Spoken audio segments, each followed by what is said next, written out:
BGM ഇതേപോലെ guys നിങ്ങള് നമ്മുടെ ഡൗൺഫോളിൽ നിന്ന് ഞാൻ നിങ്ങൾക്ക് തന്നൊരു വാക്കല്ലേ ഗൈസ്, നമ്മൾ തിരിച്ചു കൊണ്ടുവരും എന്നുള്ളത്. ഇത് തിരിച്ചു കൊണ്ടുവരും എന്നുള്ളത് ഞാൻ തന്നൊരു വാക്കല്ലേ, നമ്മളതുപോലെ പാലിക്കുന്നുണ്ട്.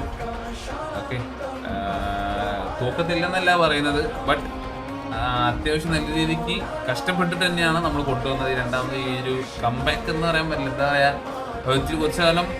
കുറച്ച് ആൾക്കാർ ഇറങ്ങിയതിൻ്റെയും നമ്മൾ IGL ഇറങ്ങിയതിൻ്റെയും എല്ലാം കൊണ്ട് റീസൺ കൊണ്ട് നമ്മൾ കുറച്ച് ഡൗൺ ആയിരുന്നു. രണ്ടാമത് ഇപ്പം നമ്മളത് റീബിൽഡ് ചെയ്ത് എല്ലാ കാര്യങ്ങളും ക്ലിയർ ചെയ്ത് നമുക്ക് ഇപ്പോൾ ഒരു കോൺഫിഡൻസ് ഉണ്ട്. അത്രേ ഉള്ളൂ. ഓക്കെ, സോ ഹാപ്പി ആയിരിക്കും, നമ്മൾ ഹാപ്പിയാണ്. അതൊക്കെ അത്രേ ഉള്ളൂ. എനിക്ക് അന്ന് ഓർമ്മയുണ്ട്, ഓരോ വാറ് തൂക്കുമ്പോൾ ഞാൻ ഫേസ് ചെയ്തുകൊണ്ടിരുന്നതെന്ന് പറയുമ്പോൾ, ഞാൻ ആസ് ഒരു ഗെയിമർ എന്നുള്ള രീതിക്ക് എനിക്ക് ഈ തോൽവി തരുന്ന സങ്കടമായിട്ടുള്ള കാര്യമാണ്. പക്ഷെ എന്നിട്ടും ആ സമയത്ത് നിങ്ങളെ ചാറ്റോടെ കാണുമ്പോൾ എനിക്ക് സത്യം പറഞ്ഞാൽ നല്ല പൊളിയുമായിരുന്നു. കാരണം നിങ്ങളെയും പറയാൻ പറ്റില്ല, നമ്മളെ ഒന്നും ചെയ്യാൻ പറ്റൂല. കാരണം ഞാൻ പറഞ്ഞ ആൾക്കാരിറങ്ങി ഇതൊക്കെ ഉള്ളതായിരുന്നു.